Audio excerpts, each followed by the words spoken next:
Chers amis, ce soir on aborde le synode sur la famille qui prend fin à Rome ces derniers jours. C'est important de replacer le synode dans son contexte autant historique que global que de l'actualité, parce que ce qui se passe à Rome dans le synode, au fait, n'est pas une surprise. Même si on est étonné par la violence, comme vous allez le voir, des attaques qui ont lieu contre la famille, ce qui se passe n'est absolument pas une surprise. C'était prévisible, c'était la suite logique des choses. Et notamment la suite logique de Vatican II. Qu'est-ce qui s'est passé à Vatican II? Si on a un changement de référentiel, c'est une véritable révolution qui s'opère. Lors du baptême, on demande à l'enfant qu'est-ce qu'il veut recevoir. Et ses parrains et marraines, ou le baptisé, répondent la foi. Que vous procure la foi? La vie éternelle. Tout est basé là-dessus. La seule existence de la vie, c'est de parvenir au paradis. Et donc, le but de la religion, le but de la doctrine, c'est de nous emmener au ciel, tout simplement. Et le pape n'a pas d'autre objectif que de confirmer ses frères dans la foi, afin que les baptisés et le plus d'êtres humains possible puissent faire leur salut.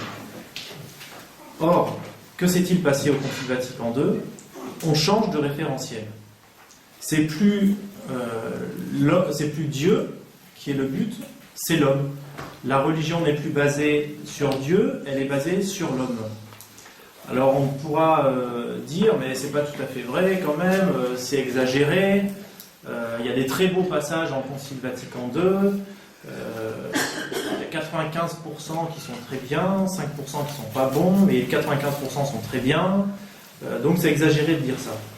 Et d'ailleurs, ça fait depuis des années qu'on nous rabâche le fait que le Concile Vatican II a mal été interprété, qu'on n'a pas compris comme il fallait, qu'il faut le réinterpréter de façon conforme à la tradition. Le Concile Vatican II, il a été fait par des hommes, notamment par deux papes, le pape Jean XXIII et le pape Paul VI, et donc il suffit d'aller voir ce que disent ces gens-là pour comprendre quel était l'objectif du Concile.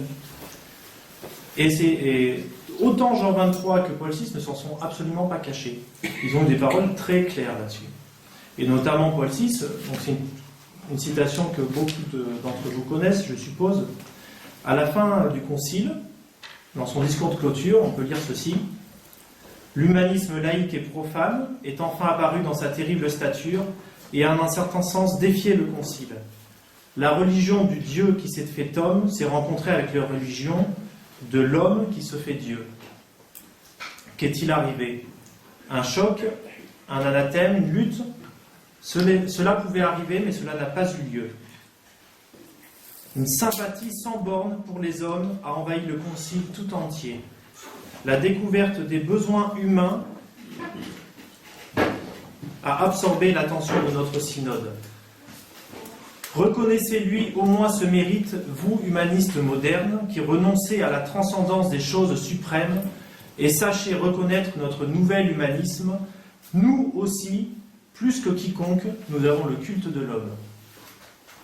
C'est Paul VI dans son discours de clôture. Un témoignage qui avait été donné à Jean Madiran par un de ses amis, qui était moine bénédictin, qui assistait au concile, lui écrit la chose suivante: pendant ce concile, on est passé du théocentrisme, c'est-à-dire une religion centrée sur Dieu, à un anthropocentrisme centré sur l'homme. Cela s'appelle une révolution copernicienne. Et pour vous dire que ce qui se passe au synode est déjà en germe dans le concile, c'est que ce moine-là voit loin, puisqu'il écrit à Jean Madiran: l'homme désormais au centre n'est même pas l'homme de la loi naturelle. Et nous allons voir que le synode qu'on dit être sur la famille, en réalité poursuit deux objectifs.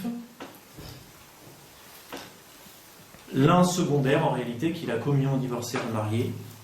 L'autre beaucoup plus voilé, mais néanmoins plus prégnant et plus volontaire, qui est celui de la relativisation de l'homosexualité.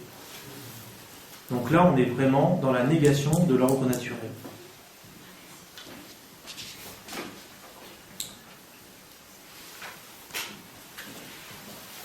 Alors il ne s'agit pas d'être binaire avec ce qui se passe à Rome, parce que malgré tout, il y a des gens qui adhèrent au concile et qui ne sont pas nécessairement pour la communion des divorcés mariés, qui ne sont pas nécessairement pour la relativisation de l'homosexualité. Et j'ai pris le cas du cardinal Ouellet. Le cardinal Ouellet, c'est un cardinal canadien, classé conservateur, tellement conservateur qu'il s'est fait à moitié mettre dehors du Canada, et Benoît XVI l'a appelé pour le mettre au Vatican. Donc c'est quelqu'un qui, très attaché au Concile Vatican II, très ratzingérien, qui sait qu'on ne peut pas donner la communion aux divorcés mariés. Il le sait, il le dit, il a écrit un livre, il arrive à cette conclusion. Mais ce qui est très étonnant et ce qui est très triste, même s'il y a un côté drôle malgré tout, c'est qu'il va partir d'un constat, les divorcés mariés sont en état de péché mortel, il va arriver à la conclusion, donc ils n'ont pas accès à l'Eucharistie. On peut dire c'est quand même assez intéressant. Ce qui est très intéressant, c'est les lignes qu'il y a au milieu, parce que le pauvre cardinal, il se mélange les pinceaux. Le problème du péché, c'est qu'à partir du moment où la religion est centrée sur l'homme, le péché, c'est ce qui offense l'homme. Parce que qu'est-ce que le péché dans la notion catholique? C'est ce qui offense Dieu, ce qui nous sépare de Dieu. Mais si c'est ce qui compte, c'est l'homme, si la religion est anthropocentrique, le péché, c'est ce qui va offenser l'homme. Donc le péché va être une atteinte sociale, un délit plutôt social. Et le cardinal Ouellet va mélanger un peu les deux notions. Donc il sait que des personnes qui divorcent sont en état de péché mortel. Et après il va dire, les personnes peuvent retrouver l'état de grâce devant Dieu, même dans le cas d'une limite objective d'un mariage qui fut un échec, lorsque se noue, écoutez bien, lorsque se noue une nouvelle union qui est peut-être la bonne, mais pour laquelle il n'est pas possible d'établir que le premier mariage est nul. Alors comment une nouvelle union peut être bonne si elle est le fruit, entre guillemets, d'une séparation et d'un divorce auparavant?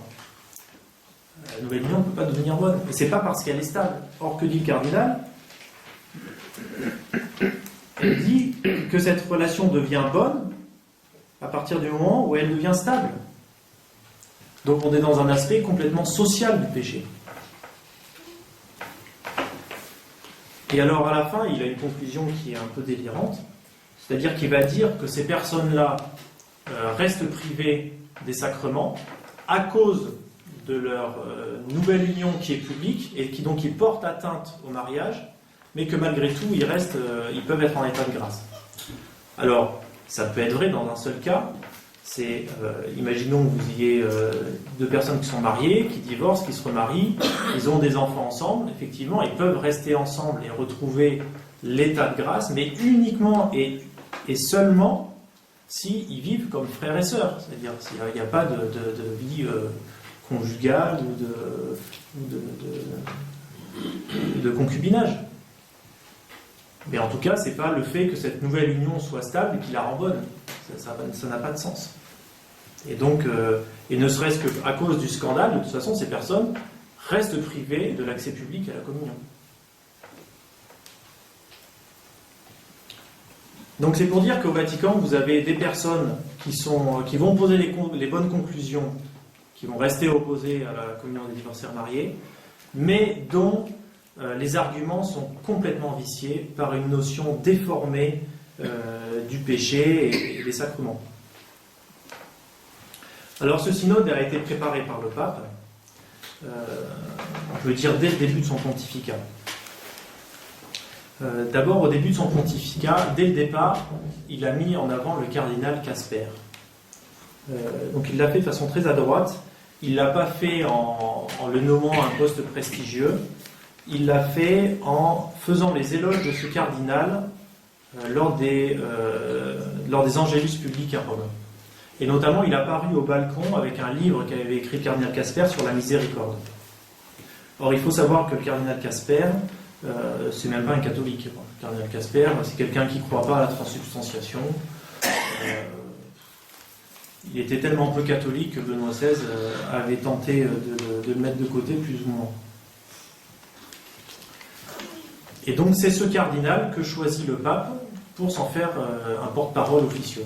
Et c'est ce cardinal qui va ouvrir le consistoire, donc une assemblée des évêques, qui est plus restreinte que le synode, et qui est censé préparer le synode sur la famille.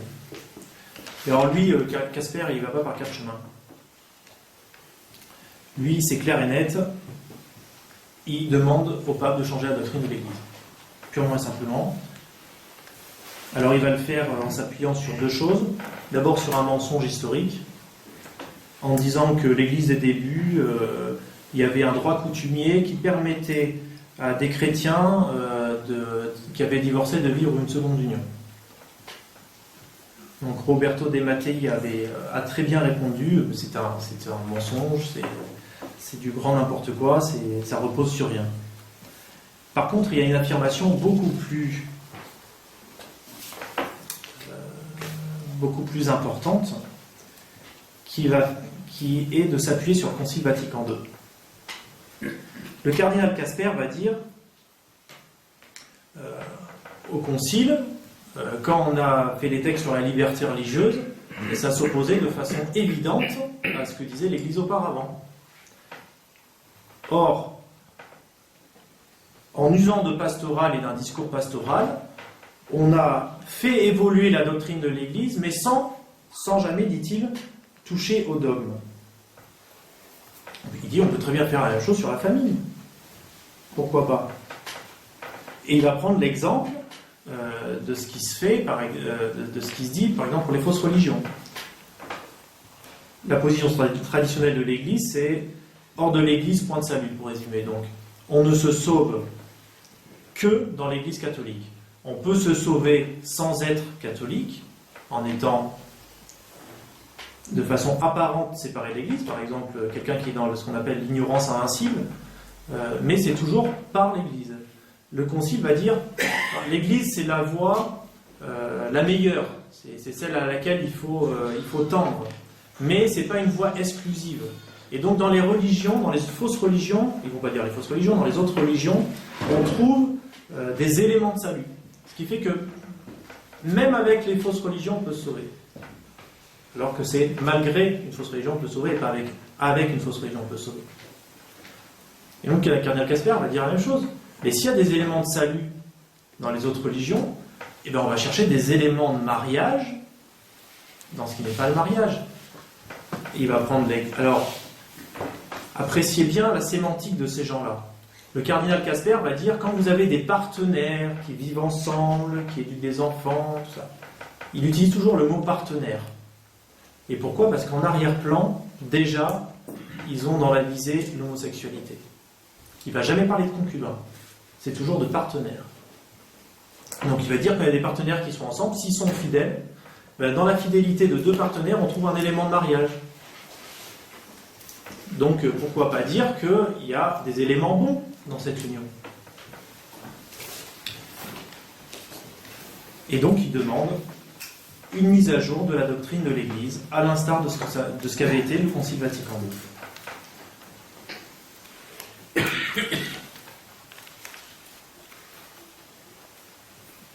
Et donc là, en plus, on a, dès le départ, le pape, en même temps que Casper se demande le changement de doctrine, le pape fait la louange de la notion de miséricorde défendue par le cardinal Casper. Et en parlant de son livre qui traite de la miséricorde, le pape dit « Cela m'a fait du bien et m'a donné une idée, excusez-moi, éminent, si je vous fais sourire, mais l'idée que cela s'appelle faire de la théologie à genoux. Il est agréable de lire de la théologie sereine. » Donc, si la théologie du cardinal Casper est sereine, vous imaginez bien que celle des autres l'est un peu moins. Donc ce consistoire crée un scandale. Malgré tout, le cardinal Casper est très contesté. Et vous avez 5 cardinaux qui publient le livre qui s'appelle « Demeurer dans la vérité du Christ ».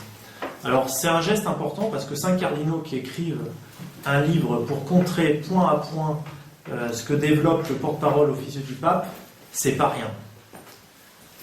Malgré tout, ça reste à relativiser aussi. Alors, qui sont les écrivains principaux? Donc, il y a les 5 cardinaux, c'est Walter Brandmüller, président émérite du comité pontifical pour les sciences historiques. C'est-à-dire quelqu'un qui n'a plus de poste. Raymond Burke, alors préfet du tribunal suprême de la signature apostolique. Lui, il a un poste, mais dès que la première partie du synode sera terminée, il va être mis dans un placard doré, il va devenir aumônier de l'ordre de Malte. Donc il aura le droit à un appartement. Carlo Caffara, archevêque de Bologne. Velasio De Paolis, président émérite de la préfecture. Donc un vieux aussi. Et Gerhard Ludwig Müller, ça c'est un gros poids, préfet de la congrégation de la doctrine de la foi.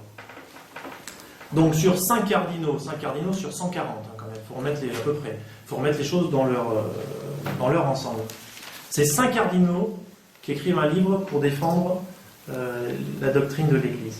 C'est pas rien, mais c'est aussi à remettre dans l'optique de son poids réel.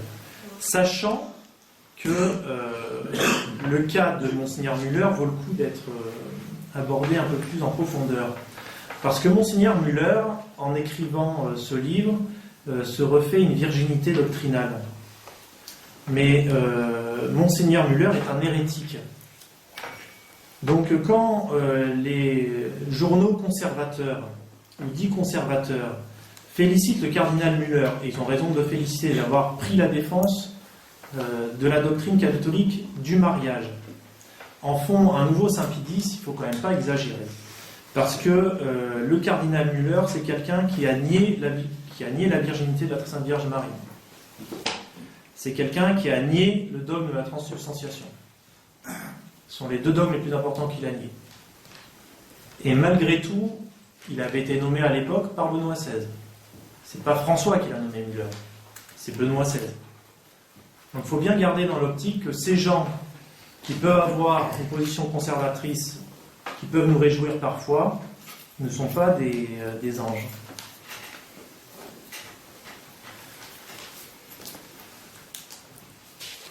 Le consistoire est un autre exemple du scandale qu'il provoque. C'est la lettre d'un missionnaire qui est envoyée à Sandro Magister, qui est un vaticaniste italien, et qui est publié dans les journaux italiens. Donc il envoie une lettre, et il dit la chose suivante. C'est le père Carlo Buzzi, il est missionnaire au Bangladesh. Et ce missionnaire écrit en conclusion de sa lettre: si au contraire on avance dans la voie tracée par le cardinal Casper, les dégâts vont être importants. Cela rendra l'Église superficielle accommodante. Il faudra nier l'infaillibilité de la chair de Pierre, parce que ce sera comme si tous les papes précédents s'étaient trompés. Il faudra considérer comme des imbéciles tous ceux qui ont donné leur vie dans le martyre pour défendre ce sacrement. Et c'est pas un missionnaire de la fraternité Saint-Pie X qui écrit. Donc le scandale est grand. Après ce consistoire, on a donc le synode qui commence, et la première partie du synode, et qui va se tenir du 5 au 19 octobre 2014. Et alors là, c'est grand délire dès le départ. On a le droit d'abord à une série d'invitations de personnes qui font la promotion de l'homosexualité. On est quand même au synode sur la famille. Et on fait venir notamment, alors ça c'est le pompon, un couple d'Australiens mariés depuis 55 ans, qui s'appellent les Pirola, qui sont anciens membres du Conseil pontifical pour la famille. Et avant de venir expliquer leur délire au pape François, au père synodaux, ils avaient eu droit à une audience privée avec le pape François pour lui expliquer l'importance et les bienfaits des relations sexuelles entre homosexuels. Pour dire, les préoccupations du pape sont très élevées.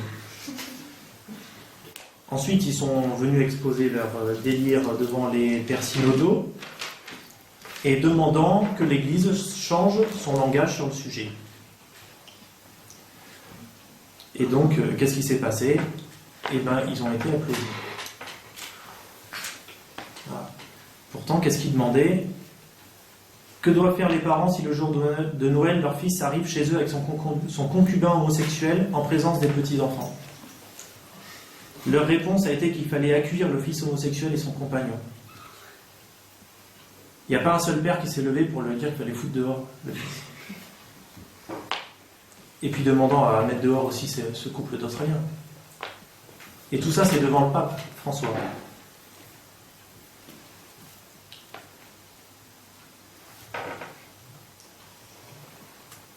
La référence au péché, on ne trouve pas dans le synode. Quasiment pas. Dire qu'on ne le trouve pas, c'est un mensonge. Quasiment pas, c'est... Je vais vous lire ce qu'ils ont osé écrire là-dessus.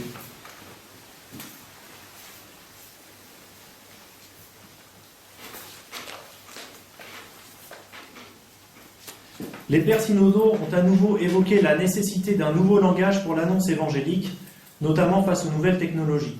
Quant à l'indissolubilité du mariage, on a souligné combien la législation semble s'opposer au bien de la personne. Alors d'abord, l'indissolubilité du mariage n'est pas une législation. C'est pas une loi, c'est pas une règle canonique, c'est pas quelque chose qui a été imposé par les hommes. Le célibat sacerdotal, oui. Ça ne veut pas dire que la règle ne s'appuie pas sur des raisons théologiques, sur la tradition, mais le célibat sacerdotal reste une règle, une discipline. Il y a des églises où il n'y a pas de célibat sacerdotal. Mais le mariage, ce n'est pas le cas. Le mariage, l'indissolubilité est intrinsèque au mariage. Et même si le pape demain décide de dire que le mariage n'est plus indissoluble, ça ne changera pas le mariage. C'est pas parce que le pape dira que le soleil est froid que le soleil deviendra froid. Le soleil restera chaud malgré tout. Mais le mariage c'est pareil, il restera indissoluble. Le synode continue. La vérité du lien et de la stabilité conjugale étant inscrite dans la personne, il faut éviter de lui opposer la loi et percevoir comment aider la personne à ne pas trahir sa propre vérité. Les divorcés remariés doivent être traités avec respect parce qu'ils se trouvent souvent dans des situations précaires et douloureuses. Alors ça, c'est un grand truc des conciliaires aussi, c'est qu'on a le droit à la séance des pleurnicheries. Donc souvent, on va faire appel aux sentiments, les pauvres petits, regardez, ça a été compliqué, c'est une situation douloureuse.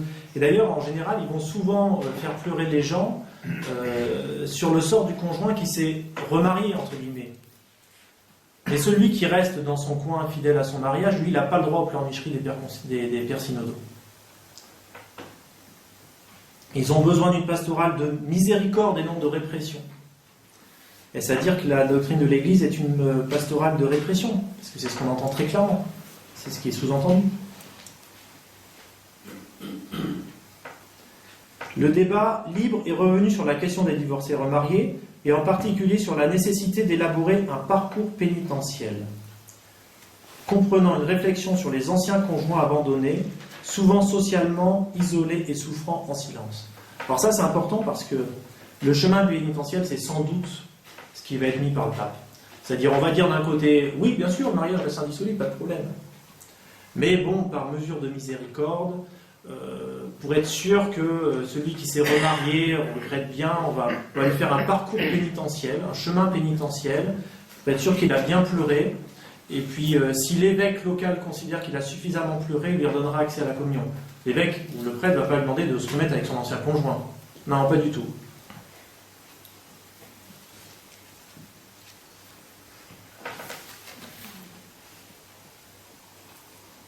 Et par rapport au mot péché, donc je vous disais tout à l'heure qu'il apparaît quasiment pas, mais c'est pas vrai. Voilà ce que dit le synode sur la notion de péché. Il convient ici d'éviter les formules du type état permanent de péché. Pour les homosexuels et divorcés mariés, il ne faut pas parler d'état permanent de péché. Et d'expliquer que la non-admission à la communion n'élimine pas automatiquement la grâce du Christ. Et ce n'est pas la non-admission à la communion qui élimine la grâce du Christ. C'est le fait qu'une personne refuse la grâce du Christ par son mode de vie qui la maintient dans un état permanent de péché, qu'elle est éloignée des sacrements, et pas l'inverse. Vous voyez, là encore, on a une inversion totale.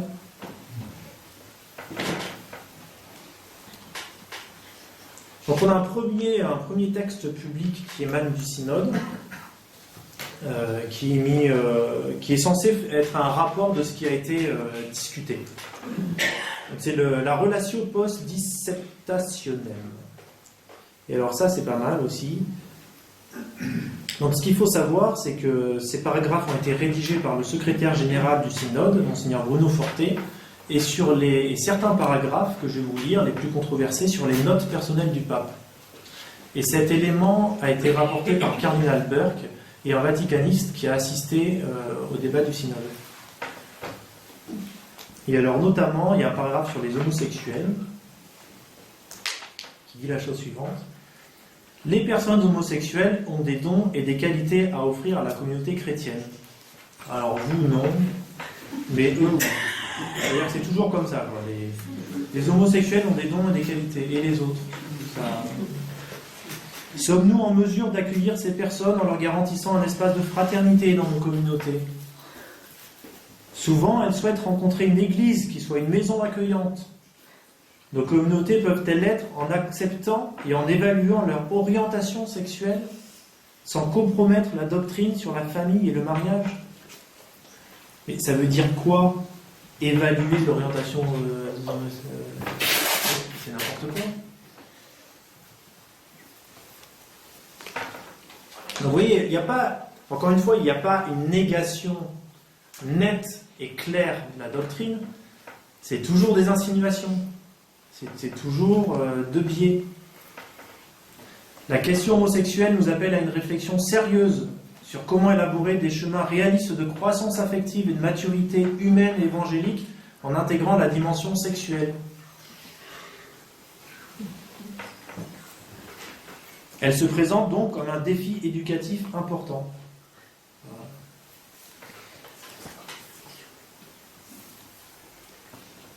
Bon, je vais pas tout vous lire parce que c'est... Il y en a des tonnes, des comme ça. Et vous voyez, là encore, on va toujours retrouver... Voilà, et puis, on retrouve toujours cette idée du cardinal Casper avec des éléments de mariage dans des unions qui ne sont pas le mariage. De même que le Concile Vatican II trouve des éléments de salut dans des religions qui sont des fausses religions. Mais le synode, qu'est-ce qu'il dit, lui ? Il dit, sans nier les problématiques morales liées aux unions homosexuelles, on prend acte qu'il existe des cas où le soutien réciproque jusqu'au sacrifice constitue une aide précieuse pour la vie des partenaires. Donc, grosso modo, les pères synodaux expliquent au monde qu'ils trouvent une vertu à la stabilité dans le péché.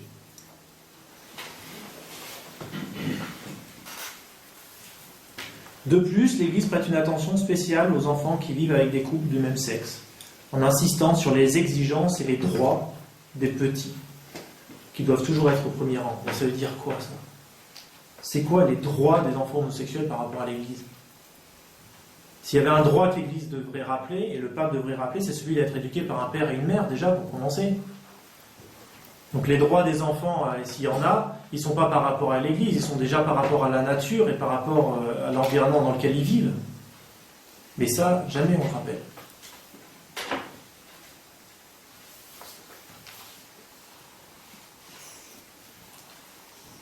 Et donc on a un rapport, donc suite à ce premier pré-rapport, le synode se continue, et on a la relatio synodi. Alors, il est vrai que le rapport précédent avait causé un certain scandale, parce que certains pères conciliaires ont dit « ouais, mais c'est pas du tout représentatif des débats, c'est pas du tout ça, on nous a manipulés, Monseigneur Forté a rédigé ce que bon lui semblait,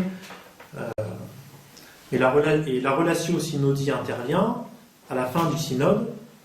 Alors, ils ont éliminé les éléments les plus scandaleux pour parvenir à des textes un peu plus dilués, mais qui au fait reprennent exactement ce qui est marqué dans la relatio synodi. Alors on ne va plus effectivement parler presque de vertu pour les homosexuels, mais on va dire que c'est... voilà, je vais vous lire le texte sur l'homosexualité du dernier rapport du synode. Dans certaines familles, des personnes ont une orientation homosexuelle. À cet égard, nous sommes interrogés sur l'attention pastorale adoptée face à cette situation en nous référant à l'enseignement de l'Église. Donc là, ils disent un truc qui paraît bien. Il n'y a aucun fondement pour assimiler ou établir des analogies, même lointaines, entre les unions homosexuelles et le dessein de Dieu sur le mariage et la famille. Merci. Il était temps. Néanmoins, les hommes et les femmes ayant des tendances homosexuelles doivent être accueillis avec respect et délicatesse. À leur égard, on évitera toute marque de discrimination injuste. Mais refuser la communion aux homosexuels, c'est quoi? C'est de la discrimination. Donc si on suit la pensée des pères synodaux, il faut éviter toute discrimination à l'égard des homosexuels, même s'ils ne le disent pas, ça veut dire qu'il faut leur donner l'accès à la communion. Donc vous voyez, sous des apparences trompeuses, de rappeler dans une première phrase un élément de la doctrine, la deuxième phrase qui arrive laisse la porte grande ouverte.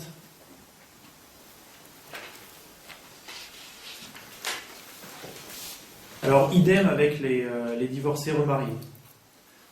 On a on a des paragraphes qui relativisent énormément l'indissolubilité du mariage. Alors, qu'est-ce qui va se passer? Parce que c'est le rapport final du premier synode. Sauf que ce rapport final du premier synode est soumis au vote, et il y a 3 paragraphes qui ne recueillent pas la majorité requise pour être adoptés par les pères conciliaires. La majorité qui est de 66%, les 2/3. Et donc là, vous avez tous les journaux conservateurs qui se réjouissent, qui disent « Ah, les progressistes ont pris une claque, les conservateurs ont gagné, c'est bien la preuve que ça ne passera jamais dans l'Église. » Sauf que, il y a quand même 2 éléments à prendre en compte. Ces paragraphes qui n'ont pas été adoptés à la majorité requise ont malgré tout été publiés sur la volonté expresse du pape. Et en plus, il est vrai qu'ils n'ont pas obtenu les 66% requis. Il y en a un qui a obtenu 64%, et les 2 autres 65,5%. Voilà. Ça veut dire que l'Aula synodale a voté à quasiment les 2/3 la relativisation de l'homosexualité et des divorcés remariés. Et donc ce que font les journaux conservateurs, c'est ni plus ni moins de la désinformation. Et ça prouve que les évêques et les cardinaux sont, hélas, dans une écrasante majorité, acquis à ce genre d'idées et à ce genre de réformes.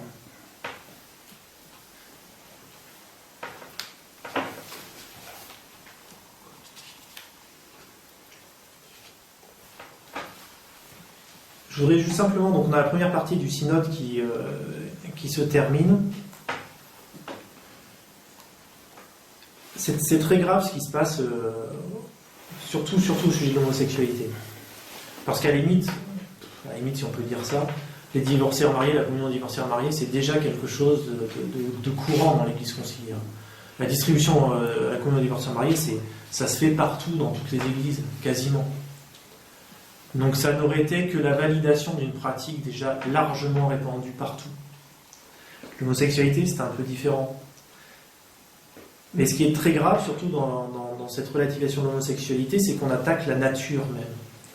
On va empêcher... Saint Thomas dit que la grâce suppose la nature. Vous n'avez plus de transmission de la foi sans une nature. J'ai pris l'exemple d'un menuisier, il ne peut pas travailler le bois si dans le bois il n'y a que des trous et que c'est plus que de la poudre. Parce qu'il faut une nature. Il faut qu'il puisse scier quelque chose, modeler quelque chose. Il faut qu'il y ait de la matière. Mais en relativisant l'homosexualité, en faisant quelque chose malgré tout d'admissible, on va supprimer la nature même de ce qui permettra ensuite de recevoir la grâce. Parce que la grâce va avoir énormément de mal à agripper quelqu'un qui est dans cet état-là. Le Concile de Trente dit la chose suivante sur la réception de la communion. Si quelqu'un dit que la foi seule est une préparation suffisante pour recevoir le sacrement de la très sainte communion, qu'il soit anathème. C'est important parce que on rejoint quelque part ce que dit le synode. Le synode, il dit quoi? Alors, il ne parle pas de la foi. Mais quand il dit qu'il ne faut pas parler d'état permanent de péché, ça veut dire qu'on élimine le problème de la grâce. Et on ne fait que se focaliser sur oui ou non est-ce que les gens croient, sur oui ou non est-ce qu'ils veulent communier. Et le Concile de Trente dit bien, la foi ne suffit pas. Et pour qu'un si grand sacrement ne soit pas reçu indignement, et donc la mort et la condamnation, le Saint Concile statue et déclare que ceux dont la conscience est chargée d'un péché mortel, quelque contrit qu'ils se jugent, doivent nécessairement au préalable se confesser sacramentellement, s'il se trouve un confesseur. Quand le synode ne va parler que de chemin pénitentiel, ou de larmes, ou de regrets, le Concile de Trente, lui, parle d'une confession sacramentelle. C'est pas simplement un sentiment. Si quelqu'un a l'audace d'enseigner, prêcher ou affirmer opiniâtrement le contraire, ou même le défendre dans des disputes publiques, ce qui est le cas du synode, qu'il soit, par le fait même, excommunié. Je ne pense pas qu'il soit exagéré de dire qu'à peu près les 2/3 des cardinaux et des évêques de l'Assemblée synodale soient concernés par cette excommunication.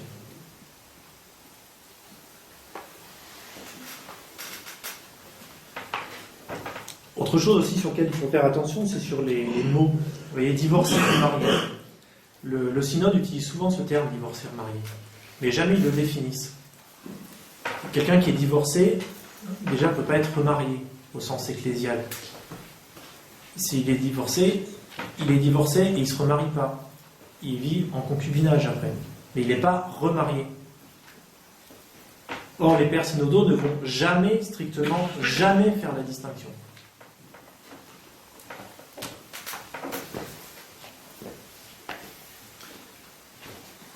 Donc, malgré cette recherche de consensus qu'on a à la fin du synode, le scandale perdure.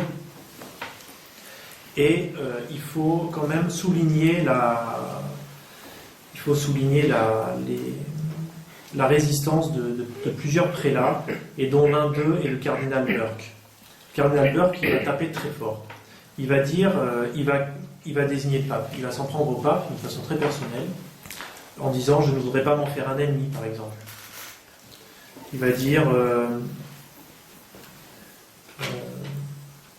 je ne peux pas parler pour le pape, et je ne peux pas dire quelle est sa position sur cette question, ce qui n'est pas tout à fait vrai. Mais le manque de clarté sur la question a certainement fait beaucoup de mal. Plus que tout autre, le pape, comme pasteur universel de l'Église, doit servir la vérité.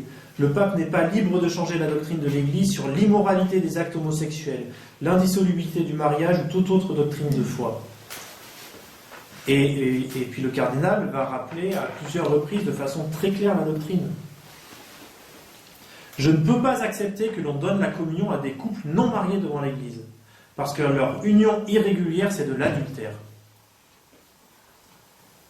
C'est autre chose que le cardinal Ouellet, quand même. Quant aux homosexuels, ils n'ont rien à voir avec le mariage. C'est contre nature. Ouais, donc le cardinal Burke va parler de façon très claire. Alors ce qui est dommage chez le cardinal Burke, c'est que, vous voyez, il va, sur un point de doctrine précis, il va le défendre bec et ongle, mais il ne va jamais remonter à la cause. Et c'est quelqu'un qui, hélas, est très attaché au Concile Vatican II. Et d'ailleurs, c'est tellement logique que les journalistes vont dire « Mais attendez, mais si vous vous en prenez au synode comme ça, si vous défendez la doctrine traditionnelle de l'Église, et à un moment donné, ça veut dire que vous êtes contre le Concile. Puisque les pères synodaux s'appuient sur le Concile pour faire les révolutions. » Et donc le cardinal répond « En revanche, je ne suis pas... ce sont des étiquettes qui s'appliquent facilement, mais il n'y a aucune confirmation dans la réalité. Toute mon éducation théologique au séminaire était basée sur les documents du Concile Vatican II, et je m'efforce encore aujourd'hui d'étudier plus profondément ces documents. Je ne suis en rien contraire au Concile, et celui qui se donne la peine de lire mes écrits constatera que je cite souvent les documents de Vatican II. » Ça me fait penser, vous savez, à ce que disait Bossuet, je crois. Dieu se rit des hommes qui pleurent les conséquences dont ils chérissent les causes. C'est un peu le cas du cardinal Burke, hélas. Alors bien sûr, il y en a qui se réjouissent, c'est toutes les associations LGBT. Donc LGBT, ça veut dire lesbien, gay, bisexuel et transsexuel.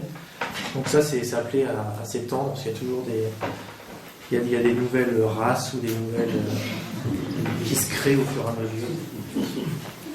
Donc là, bon, je ne vais pas tout vous lire, parce qu'on a des associations, il y en a des pages qui félicitent le pape, le synode, tout ça.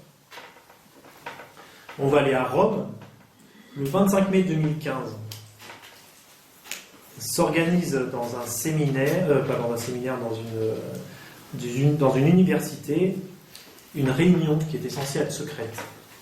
Donc là-dedans, on retrouve des évêques français, suisses et allemands pour préparer le synode, la deuxième partie du synode qui viendra en 2015.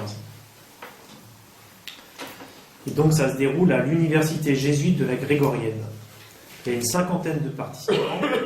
Donc on trouve le cardinal Walter Casper et le cardinal Reinhard Marx, qui est le président de la conférence des évêques allemands. Alors lui, c'est un cas, Marx, c'est vraiment...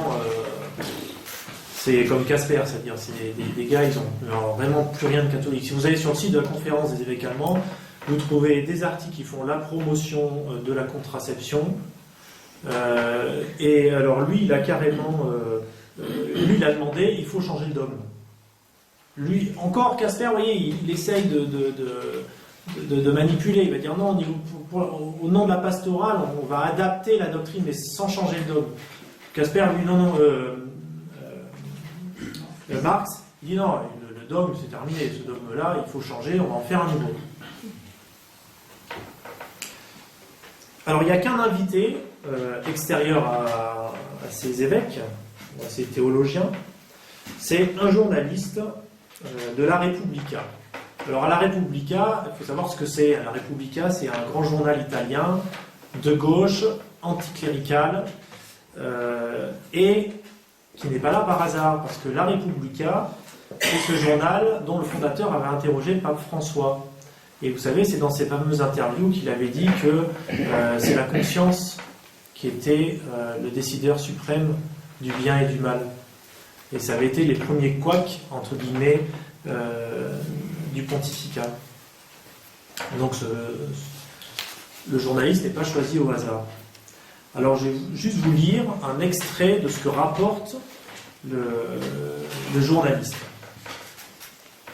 Un prêtre, qui est également enseignant, parle dès le début de caresses, de baisers, de coït, au sens de venir ensemble, coïrer, ainsi que de ce qui accompagne les lumières et les ombres non conscientes des pulsions et du désir. Imaginez-vous, hein, c'est pas des types qui ont 30 ans. On a des gens qui ont 80 balais, d'autres 70, Marc c'est peut-être le plus jeune, 65 par là, je sais pas. Un de ses collègues affirme pour sa part: l'importance de la stimulation sexuelle constitue la base d'une relation durable. On cite Freud, on évoque Fromm, enfin, je ne sais pas qui c'est celui-là. Enfin, il a dit, la privation de sexualité, ajoutons peut-être comparée à la faim, à la soif. La question qui la caractérise est, est-ce que tu as envie de faire l'amour? Mais cela ne signifie pas désirer l'autre, si l'autre ne veut pas. La question devrait être, est-ce que tu me désires? Voilà alors comment le désir sexuel de l'autre peut s'associer à l'amour. Imaginez quand même, c'est une réunion de cardinaux et d'évêques dans une université romaine, de gens qui se disent théologiens, qui préparent le synode sur la famille. Voilà.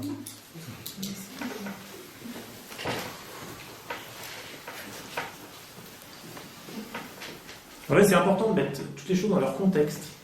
Il ne faut pas prendre... Alors, il y en a qui vont me dire, mais c'est pas objectif, vous prenez que les éléments négatifs, alors qu'il y a des tas de choses très belles qui sont dites dans le synode. Oui, mais on s'en fout, parce que si les choses très belles ne sont faites que pour admettre ce genre de délire, au contraire, elles deviennent d'autant plus mauvaises. Je prends dans le livre l'exemple de la bille de cyanure. Si la bille de cyanure est enrobée de chocolat, peu importe le chocolat. Et boire le chocolat aura été plus négatif qu'autre chose parce qu'il aura incité à avaler la bille de cyanure. Vous vous souvenez sans doute de la phrase du « Qui suis-je pour juger » du pape François? Tout le monde la connaît, cette phrase. Alors ça, c'était le 28 juillet 2013. Donc il revenait des JMJ, qui s'était bien passé, puisqu'on avait vu tous les évêques et les cardinaux dansant la samba sur la plage de Rio. Donc le pape revient, il est content. Il a nommé quelques jours avant Monseigneur Ricca, il l'a nommé directeur de la Banque du Vatican.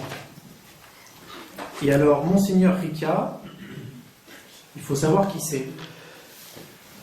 Donc les journalistes disent au pape, mais vous avez nommé Monseigneur Ricca, la Banque du Vatican, mais est-ce que vous savez que c'est un homosexuel notoire qui s'est fait virer de 3 pays tant son comportement public dans les rues causait scandale, parce que ce monsieur vivait avec son compagnon dans les palais apostoliques, et que la dernière fois ça s'est mal passé, parce que le dernier pays où il était, c'était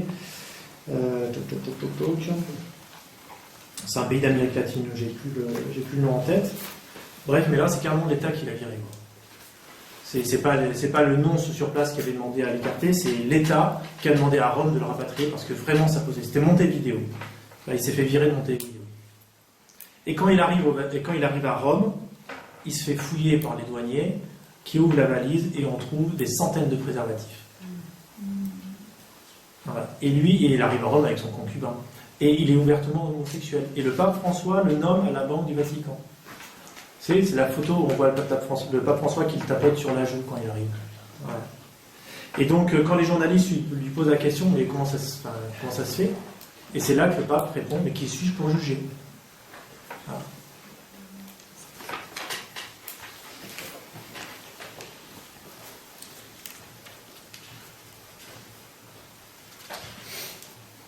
Donc il y a d'autres faits, mais je ne vais pas tous les citer, c'est trop long. Il y a un cardinal qui mérite d'être relevé pour s'être opposé et qui continue de s'opposer à la révolution en cours, c'est le cardinal Sarah. Le cardinal Sarah, lui, il va plus loin que le cardinal Burke. Le cardinal Burke reste beaucoup sur le point de doctrine. Il va défendre un point de doctrine, mais il va avoir du mal à remonter à la cause. Le cardinal Sarah, lui, va plus remonter au problème de l'anthropocentrisme. Il va dire une parole qui sauve l'humanité. Si vous parlez avec clarté et fermeté pour révéler Dieu et sa parole de vérité, on vous dit c'est un fondamentalisme, c'est un intolérant. Mais ce n'est pas vrai. Est-ce que vous êtes intolérant quand vous dites à votre enfant mentir ou tricher, ce n'est pas bien? Si vous laissez faire, vous êtes coupable. Et l'Église peut être coupable de se taire. Les chrétiens persécutés, même si on les tue, ne se taisent pas. Leur voix est plus limpide, plus forte et plus glorieuse que la haine, la violence, la confusion mentale de leurs persécuteurs. Si on a peur d'être maltraité, il suffit de regarder ceux qui, autour de nous, meurent pour Jésus et nous retrouvons courage et force. Leur sang réveille notre foi endormie ou anesthésiée par la mondanité. Il faut aujourd'hui plus de courage à l'Église, aux chrétiens et aux évêques. Alors on va avoir d'ailleurs une bataille médiatique entre Casper et Sarah, où Casper va carrément dire dans une interview mais les Africains, de toute façon, c'est un pays sous-développé, ils sont noirs. Ce qui fait que les Africains vont être fous furieux et traiter Casper de raciste.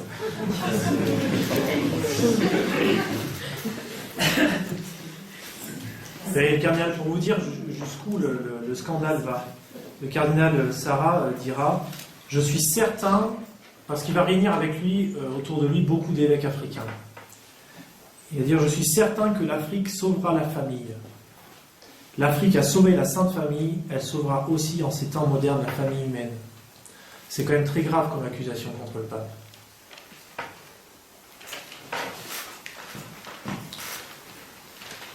Et donc entre on a aussi les progressistes donc, qui font leur réunion à Rome, et puis ils mettent la pression. Et publiquement, ils essayent de fixer au pape un point de non-retour. Et notamment le cardinal Marx, lui il affirme « Nous devons trouver un moyen pour que les gens reçoivent l'Eucharistie. Il ne s'agit pas de trouver des moyens pour les maintenir dehors. Nous devons trouver le moyen de les accueillir.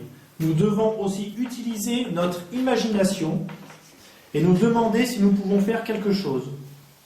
L'attention devrait se concentrer sur la façon d'accueillir ces personnes.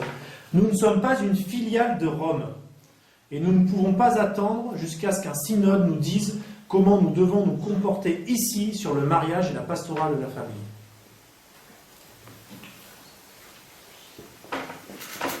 Il est suggéré, en outre, que l'échec d'un mariage soit repensé en droit canon, au plan dogmatique et pastoral, et de développer de nouvelles formes de liturgie dans lesquelles, alors ça c'est, voilà, écoutez bien, de nouvelles formes de liturgie dans lesquelles la douleur de la séparation et les lamentations sur les blessures, humiliations, mais aussi l'espoir d'un nouveau départ soient articulés devant Dieu.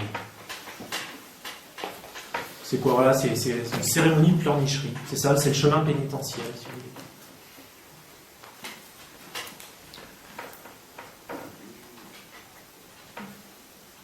Bon, je passe parce qu'il y a aussi tous les passages sur l'homosexualité. Alors lui, c'est aussi un grand défenseur de l'accueil des homosexuels. D'ailleurs, il était pour la reconnaissance juridique des homosexuels au niveau de l'État. Et il le souhaite, il le veut au niveau de l'Église. Pour lui, le mariage est un statut juridique dans l'Église, il faut trouver un autre statut juridique. Le mariage homosexuel a également un statut juridique dans l'État, mais il faut faire la même chose dans l'Église. Il faut donner aux homosexuels un statut juridique dans l'Église. En fait, si vous voulez, le cardinal Casper, le cardinal Marx, ils ne sont pas différents de Christiane Taubira. Si vous lisez, non, c'est difficile de dire ça, mais si vous lisez le discours de Christiane Taubira à l'Assemblée nationale, c'est exactement les mêmes arguments. Comment peut-on opposer la loi au bien de la personne? Ah non. Si la personne est bien dans son homosexuel, eh ben on va adapter la loi pour la favoriser dans son bien à elle, pour ne pas trahir sa propre vérité, comme dit le synode.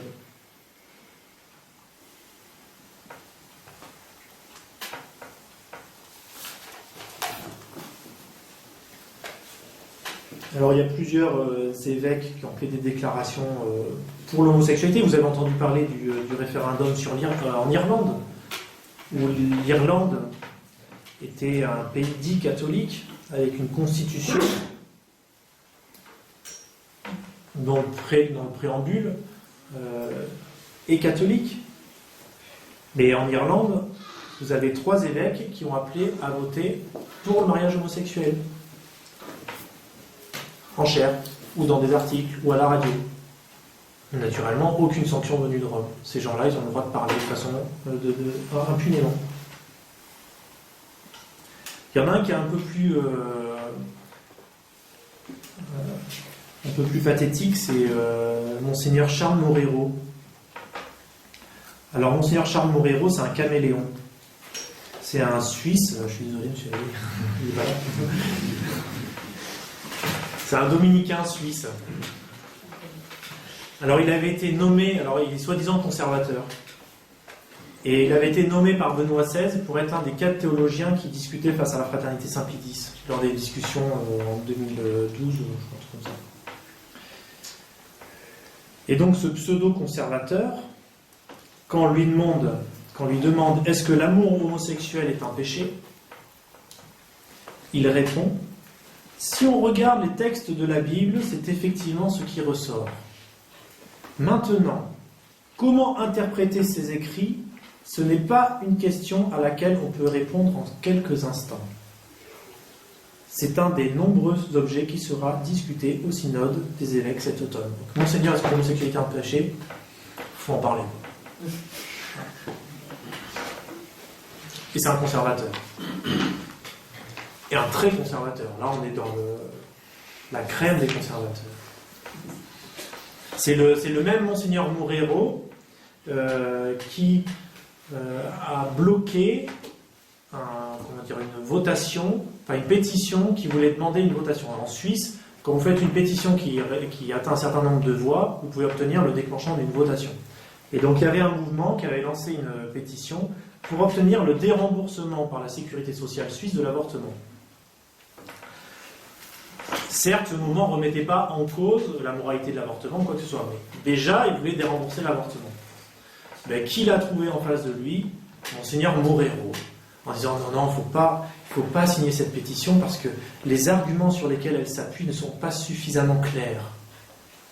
Donc grâce à Monseigneur Morero, l'avortement est toujours remboursé en Suisse par la sécurité sociale suisse. Sur le site de l'Église catholique suisse,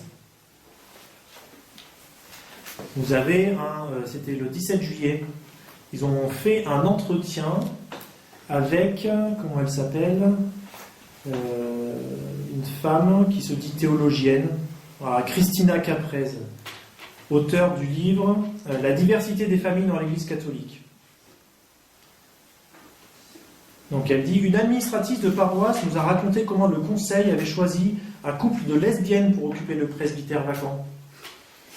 Je ne vis définitivement pas selon les recommandations de Rome, mais qui le fait aujourd'hui, excusez-moi.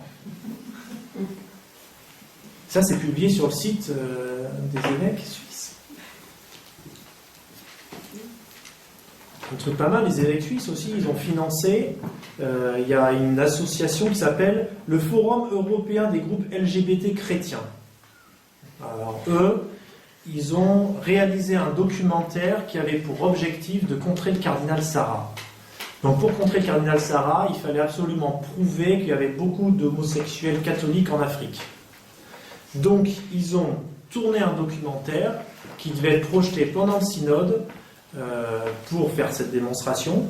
Et donc ce Forum européen des groupes LGBT chrétiens a été financé en partie par une fondation dite Fondation de Carême, dont le président est Monseigneur Félix Gmür, président de la conférence épiscopale suisse.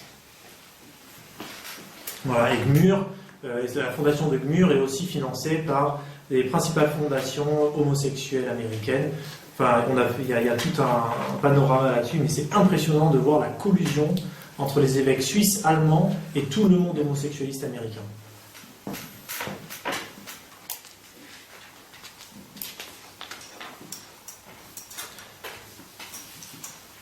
Alors intervient aussi pendant cette année la publication de la bulle d'indiction Miséricordiez-vous tous, qui institue le jubilé extraordinaire de la miséricorde.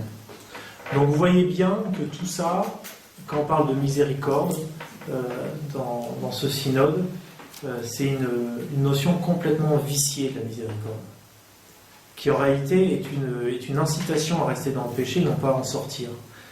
La miséricorde conciliaire, ça n'est pas demander le pardon de Dieu, ses péchés, mais c'est penser que Dieu, malgré tout, va rester gentil malgré nos péchés.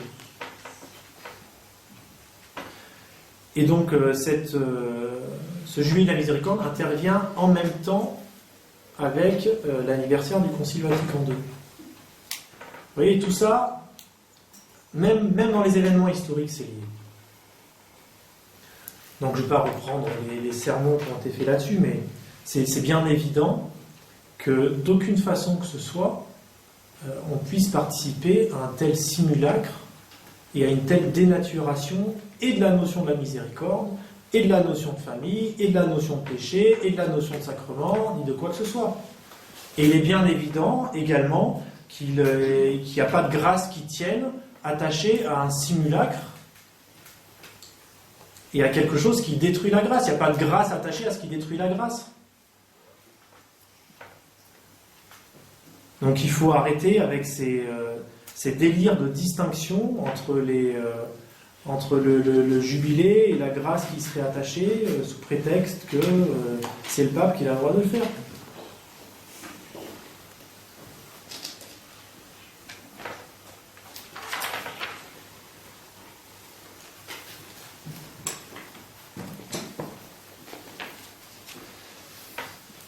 Un autre document qui intervient après cette bulle d'indiction, c'est Instrumentum Laboris. Alors, Instrumentum Laboris, c'est publié le 23 juin 2015, et c'est donc un document de travail. Alors, ce document de travail, soi-disant dit document de travail, qui émane de l'ensemble des questionnaires qui ont été envoyés aux catholiques du monde entier pour demander leur avis sur le mariage et l'indissolubilité du mariage. Donc tout ça, ça remonte. Bon, alors, on a des rapports délirants diocèse par diocèse, tout ça remonte à Rome, qui en fait un truc aussi délirant que les diocèses. Et là, vous avez...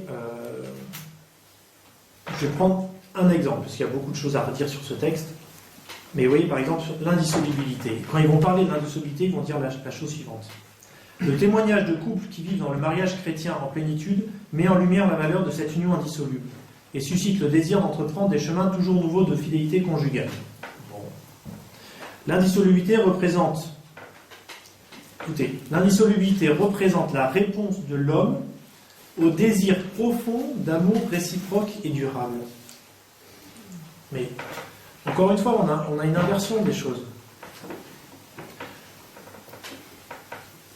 Dans un sens, c'est pas tout à fait vrai, parce que oui, l'indissolubilité est une réponse à ce qu'a mis le Créateur dans le cœur de l'homme. Mais l'indissolubilité n'est pas en soi la réponse de l'homme à un désir. L'indissolubilité du mariage, c'est quelque chose qui est intrinsèque au mariage. Et comme le mariage a été fait, bien sûr, pour le bonheur de l'homme, Dieu n'a pas fait la nature de l'homme différente que ce qu'il a voulu dans le mariage. Donc forcément que la nature de l'homme, elle correspond au projet que Dieu avait sur le mariage. Et vous voyez, l'Église conciliaire va vouloir dissocier les deux. Puis encore une fois, on va parler de désir. Ça n'a rien à voir. Pas un problème de désir. Et puis encore, on va toujours parler de la famille comme étant un idéal. Toujours pour relativiser le mal des autres unions.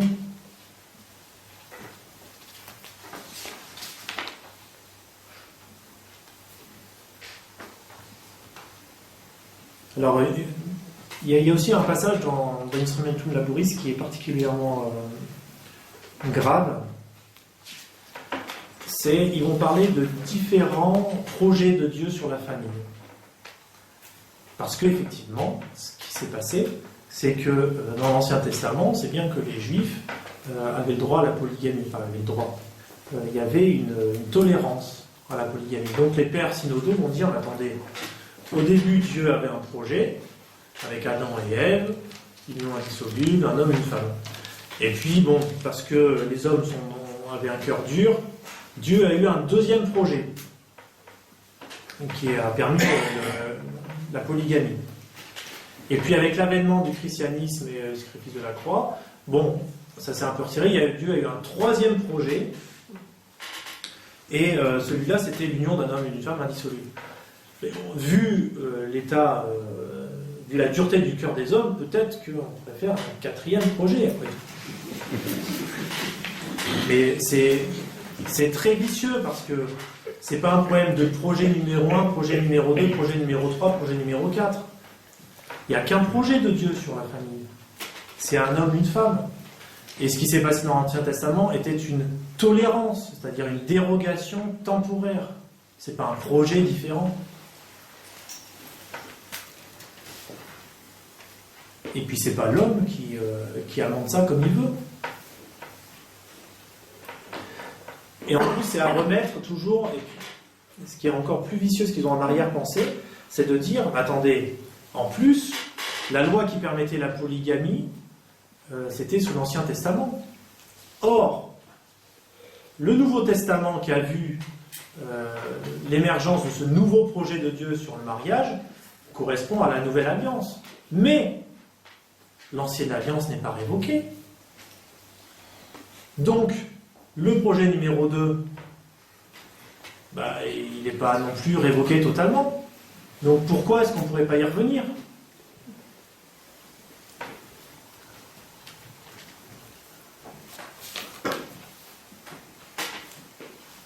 Donc vous voyez, on a cette...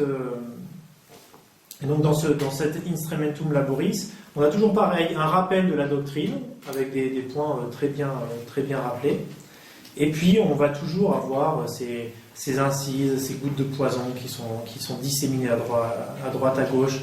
On va encourager surtout une pratique qui va contredire les principes. On va rappeler les principes, et on va demander l'application d'une pratique qui va les contredire. On va relativiser la doctrine en permanence, quand on ne demande pas son changement. Donc, le deuxième synode actuellement est en cours. Ce qu'il faut savoir, c'est que le pape, juste avant le commencement de la deuxième partie du synode, a promulgué un motu proprio qui change les règles de reconnaissance de nullité de mariage. Alors dit comme ça, on peut dire tout va bien, à la limite il a le droit de le faire. Parce qu'on ne dit pas que le mariage n'est pas indissoluble. On change juste les règles de reconnaissance de nullité, donc c'est un problème purement technique. Et je vous recommande de lire le texte de Roberto De Mattei là-dessus. Très très bien fait. En fait, vous avez une inversion des preuves. C'est-à-dire que c'est plus à la personne qui veut divorcer ou faire reconnaître nul son mariage d'apporter la preuve. Non. Le texte reconnaît alors je ne sais plus comment c'est dit, mais grosso modo une primauté de la conscience. Je crois que c'est comme ça c'est dit. Une primauté de la conscience. Vous allez voir l'évêque en disant « je pense que mon mariage était nul ». Bon, c'est déjà la base. Après, c'est à l'autre conjoint de montrer qu'il veut rester marié. Parce que si l'autre n'est pas capable d'apporter que votre mariage n'était pas nul, votre mariage sera reconnu nul. Alors qu'avant, il fallait apporter la preuve que son mariage était nul. Il n'y a pas de primauté de la conscience. Soit on a des faits, on a des éléments, et le mariage est reconnu comme nul, soit on n'en a pas, et dans ce cas-là, c'est le bien commun et le bien de l'institution du mariage qui prévaut, et on maintient la reconnaissance du mariage. Et ce n'est pas le bien de la personne, encore une fois, ou la primauté de la conscience qui prime. Donc il y avait cet aspect-là, dans ce motu proprio, et puis également, donc c'est un jugement express. Donc maintenant, ceux qui veulent divorcer, vous pouvez aller voir l'évêque diocésain. Donc il est seul juge, il n'y a qu'un jugement, et c'est en 45 jours, et c'est gratuit. Donc ça, c'était juste avant la deuxième partie du synode.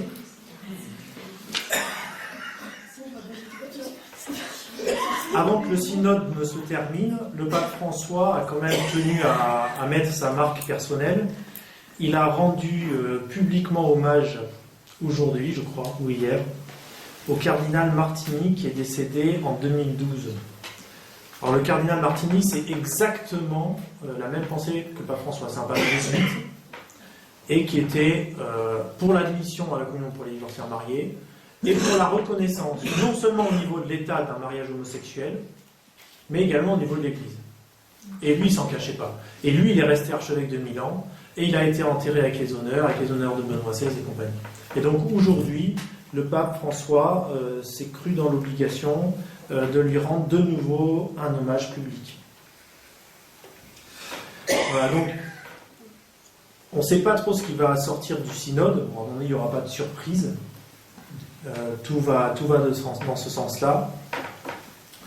Il y aura certainement des aspects dits conservateurs pour rassurer les conservateurs, comme ça les conservateurs pourront s'appuyer sur les éléments de texte bien pour dire que non, il ne s'est rien passé, ils ont sauvé l'honneur, tout se passe bien. Les progressistes pourront s'appuyer sur les portes ouvertes que le pape pourra laisser pour continuer de donner la communion aux divorcés mariés et relativiser les homosexuels. C'est pour ça qu'il faut toujours en revenir à un principe. La doctrine, elle s'appuie sur deux piliers. C'est premièrement la proclamation de la foi et deuxièmement la condamnation des erreurs. Parce que si vous ne condamnez pas les erreurs, vous pouvez toujours dire la vérité, mais d'une façon pratique, la contredire. Alors que si vous condamnez les erreurs, il n'y a plus d'ambiguïté possible. C'est un peu comme si c'est un peu comme si dans le corps humain, on n'avait pas de défense immunitaire, mais qu'on ne faisait qu'avaler des vitamines. Et à un moment donné, ça ne suffit pas. Il faut les deux. Il faut des aliments pour se nourrir, mais il faut des défenses immunitaires pour se défendre. Dans l'Église, c'est pareil. Au niveau de la foi, c'est pareil. Et donc, ce synode, tel qu'il s'est déroulé, avec toutes les déclarations qu'on a eues, avec tous les textes qui en sont émanés, avec toutes les déclarations des prélats qui peuvent contredire la doctrine, dans les faits comme dans la théorie, sans être mis en cause par Rome, sans être puni par Rome, sans même avoir la moindre mise en garde publique ou officieuse, quand tous ces gens-là sont soutenus par le pape, qui sont promus par le pape, quels que soient les textes qui émanent du synode, s'il n'y a pas de condamnation, ce qui ne sera pas le cas, bien sûr, ça sera une catastrophe pour l'Église. Et donc, c'est ce qui est en train de se dérouler.